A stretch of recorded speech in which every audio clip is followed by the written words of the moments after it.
Yeah, and obviously we don't want to take up too much of your time, DeMichiel. We appreciate you coming on and being on for this long with us, but we got to touch on the national championship before you go. For those who don't know, obviously, if you don't follow the sport of college hockey, but UMass won the first national championship in program history last year. And I want to just kind of touch on going back. How much and how big of a role do you think losing in the national championship a couple years ago? Obviously, the following season gets canceled because of COVID. So this year was the first tournament since you guys had lost in the national championship. How much did that kind of play a role into, you know what, we got there, we got a taste of it. Now we kind of know what we need to do to get over that hump and to ultimately win your first national championship as a program. Yeah, no, it was helpful. I know I said it earlier. Sometimes it takes some losing to learn how to win. RIT legend Dan Ringwald said that. And that's what it took for us. But Carv, one of the things that he does really well is he's great at self-evaluating, not just himself, but also our program. And we sat down after losing and we were like, not just what we did wrong on the ice, but what did we do wrong after the game before, and how we handled recovery and how we handled practice and the meals and the hotel and things coming and going. Like, let's really go back and dissect this and what mistakes can we clean up. And I think that was helpful for us this year, getting back to the tournament. We had been around the block before. And obviously it was huge when we played Duluth, who had beaten us the last tournament in the national championship game. And they totally owned us. Like, they were clearly the superior team. We barely had the puck. We barely got out of our D zone in that national championship game. They were clearly the better team. And obviously there was a bitter taste in our mouth after that game. And then to get back and to play them, and we were without our leading goal scorer. Yeah, Carson Jasevich, right? Is that how you say it? Yep. A good Western New York boy. Yep. And then we were also without Philip Lindbergh, our goalie that had been playing the majority of our games. Jerry Harding was another player that had become a really reliable role player for us.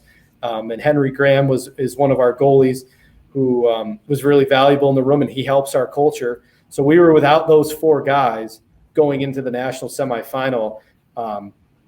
And I like telling the story too. So when we first found out that those four guys were going to be out, if any of you guys watch Jocko Willenick, I'm butchering his last name, on YouTube, or he has a podcast, there's a short clip on there for like 3 minutes. And he just talks about when something's going poorly, just say good. How are you going to make it a positive? How are you going to deal with it? So Coach Carvel, when he called us to break the news to us about being without those four guys, Coach Barr and I and him were on a three-way call, and he like told us all the news, and I just said back to him, good. And like they started busting out, and like and that's how we took it. And we made it kind of a rallying cry, like, hey, we're without these four guys. Let's find a way. Like, how strong is our culture? And Duluth has an unbelievable team, an unbelievable program, and we got lucky that night. But we used it as a rallying cry, like let's get the band back together. And that game too, like, we did not play great. Like, I thought they were clearly the better team for 2+ periods. And overtime was one of the most dominating performances I've ever seen a team play at that high level of a game. Yeah. You guys, I don't even know if they touched the puck in overtime, which was how dominant you guys were. No, I felt like early in the game, I felt like our guys were kind of watching kind of how we were a couple of years ago. And both myself and Coach Barr, like, we started to get a little yippy on the bench with the players, like, let's go, like getting into them a little bit. And we do that from time to time. And then after the second period, Coach Carvel came in and he's like, hey, like, I got this. Just take a deep breath. I'm going to take care of this. And he blistered the guys, but he did it in the best way. And you could tell it brought everyone together. And I think we really kind of hit home, like, hey, we're without these guys. Like, let's find a way to get this done. We were here 2 years ago, and we've had to live with this for the last 2 years. Like, you want to live with it again. So, I mean, it was special. I mean, most of the guys on that team were at the Frozen Four a couple of years ago. So to find a way to knock that door down, it was pretty awesome. And obviously with the COVID year and everything like that, some people were like, oh, like, you guys sacrificed so much. And I feel like that's kind of like making something negative. Like, you don't sacrifice anything. Like, if you love it, you're passionate, you find a way to get it done. I don't think our guys sacrificed a thing. They loved that they found a way to earn that championship. I don't think they would have gone back in time and been like, oh, like, maybe whatever. We had to get tested 3 days a week. Like, that just became part of our routine, and having to wear masks and having to social distance and all that stuff. Like, if you want to use that as an excuse and a crutch, you can, or you can use, oh yeah, whatever. Just normal part of our everyday life. We got to deal with these masks. Got to deal with getting tested and sticking this up my nose. Hey, whoop-de-doo. Like, let's get away and find a way to win and make this all worth it. If we're going to go through this, let's make it worth it at the end of the day. And at what point during that national championship did you kind of think to yourself, wow, we did it?